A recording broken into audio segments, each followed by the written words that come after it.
கோயில் வாசப்படி வரைக்கும் வருவாங்க, உள்ள வர முடியாது. வேற ஏதாவது பிரச்சனை வந்து போயிடுவாங்க. இந்த கோயிலுக்குள்ள வர ஆரம்பிச்சுட்டாலே அவனுக்கு நல்ல நேரம் ஆயிடுச்சுன்னு. இதை கேள்விப்பட்டு நாங்கள் போன இடம் தான் பாடியில் இருக்க திருவள்ளிதாயம் திருவள்ளுவர் டெம்பிள்.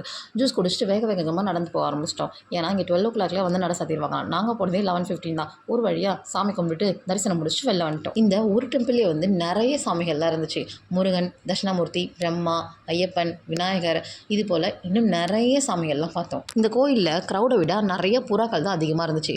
எந்த பக்கம் பார்த்தாலும் புறாக்கள் தான். கிட்டத்தட்ட ஒரு 500-600 புறாக்கு மேலே இருந்திருக்கும். எனக்கு என்ன ஒரு மைனஸ்னால், எனக்கு புறானாவே சுத்தமாக பிடிக்காது. அதோட சவுண்ட் கேட்டாவே எனக்கு பிடிக்காது. ஆனால் இப்போ அங்கே நிறைய பேர் வந்து அதுக்கு ஃபுட்டுலாம் கொடுத்துட்டு இருந்தாங்க. சரி, அதை பார்த்து எனக்கு ஆசை வந்து நானும் ஃபுட்டு கொடுக்கணும்னு சொல்லிட்டு கோதுமைலாம் வாங்கிட்டு போய் கொடுத்தேன். ஃபஸ்ட்லாம் ஒரு நாள் கொடுத்துட்டேன். சரி, உள்ளே போய் ஒரு ஃபோட்டோ எடுக்கணும்னு சொல்லிட்டு இப்படி நடந்து உள்ளே தான் போனேன். அது என்னை பார்த்துட்டு பறங்க ஆரம்பிச்சு. எனக்கு ஒரே பயம். எனக்கு புறா கிட்ட போகவே பிடிக்காது. இருந்தாலும் ஒரு ஃபோட்டோக்காக உள்ளே போனேன். அது பறந்து ஒரே ஓடிட்டேன். 12:10 வந்து கரெக்டாக வந்து நட சாத்திட்டாங்க. அங்கே ஒரு ரோஸ் மில்க் குடிச்சிட்டு அப்படியே நாங்கள் கிளம்பிட்டோம். நெக்ஸ்ட் எங்கே போகிறோன்னு சொல்லிட்டு பார்ட் 2ல சொல்கிறேன். அவ்வளோதான், பாய்.